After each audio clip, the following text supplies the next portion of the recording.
আসসালামু আলাইকুম। আমার কথা শুনবার জন্য আপনাদের স্বাগতম। আমি সাহার। আশা করি সকলে ভালো আছেন। আজকের আলোচনার বিষয় হচ্ছে ত্রয়োদশ জাতীয় সংসদ নির্বাচন কবে হতে পারে। এ বিষয়ে নির্বাচন কমিশনার আনোয়ারুল ইসলাম বলেছেন যে আগামী ডিসেম্বরে অর্থাৎ 2025 সালের ডিসেম্বরকে টার্গেট করে ত্রয়োদশ জাতীয় সংসদ নির্বাচনের সামগ্রিক কর্ম পরিকল্পনা আগামী জুন জুলাইয়ের মধ্যে ঘোষণা করার চিন্তাভাবনা করছে। সাংবিধানিক এই প্রতিষ্ঠানটি নির্বাচনী কার্যক্রম পরিচালনা করলেও কিন্তু শেখ হাসিনার আওয়ামী লীগ সরকার পালিয়ে যাওয়ার পর বর্তমানে নির্বাচন কখন হবে এটা নির্ভর করছে ডক্টর মোহাম্মদ ইউনূস স্যারের উপরে এবং রাজনৈতিক দলগুলোর ঐকমত্যের উপর ভিত্তি করে।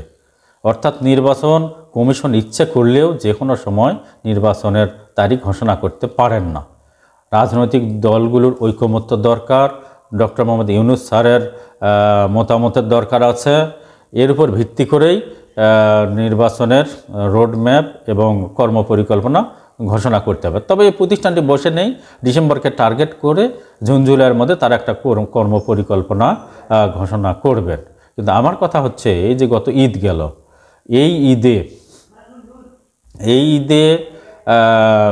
নির্বাচনী কোনো জনসংযোগ, নির্বাচনী কোনো ক্যাম্পেইন বা নির্বাচনকে উপলক্ষে বড় ধরনের কোনো প্রোগ্রাম, বাংলাদেশের সবচেয়ে বর্তমানে বড় দল বাংলাদেশ জাতীয়তাবাদী দল বিএনপির নেতাদের তেমন কোনো কর্ম পরিকল্পনা দেখলাম না, তেমন কোনো প্রোগ্রামও দেখলাম না।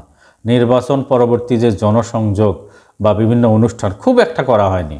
অর্থাৎ কিছু কিছু আসনে করা হয়েছে, অধিকাংশ আসনেই নির্বাচনী তেমন কোনো ক্যাম্পেইন বা প্রোগ্রাম করা হয়নি। এর কারণ কি? আমার মনে হয় এর কারণ হচ্ছে গ্রুপিং।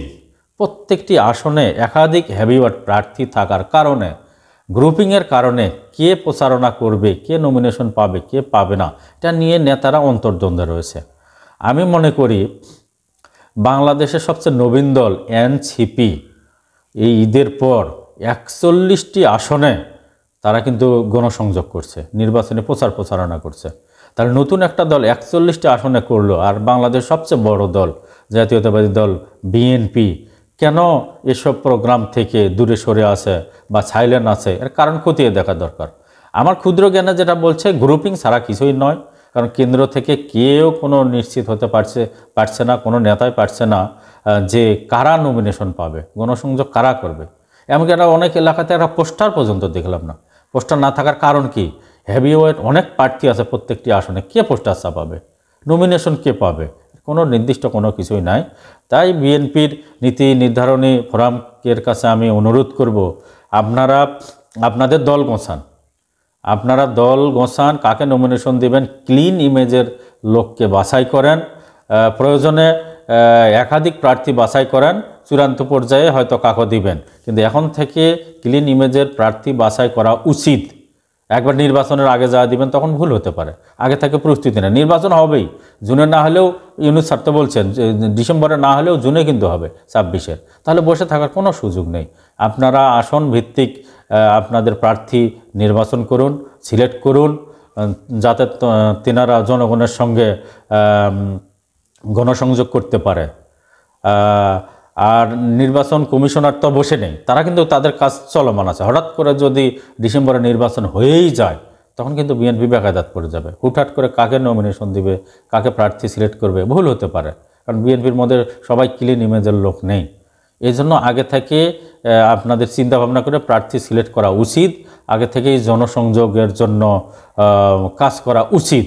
কারণ এবার নির্বাচনে, এবার ঈদে যে দেখলাম না, সামনে তো আরেকটা ঈদ আসছে, আর 2 মাস পরই আরেকটা ঈদ হবে। এই ঈদে যেন যারা প্রার্থী হবে তারা যেন অবশ্যই জনগণের সঙ্গে একটা সম্পর্ক, জনসংযোগ, পোস্টার, ব্যানার, যা দরকার নির্বাচন উপলক্ষে, এগুলো যেন আমরা প্রত্যক্ষ করতে পারি। কারণ হচ্ছে নির্বাচন ডিসেম্বরেই হোক আর জুনেই হোক খুব বেশি দূরে নাই। আর প্রার্থী সিলেক্ট করা অত্যন্ত জটিল একটা বিষয়।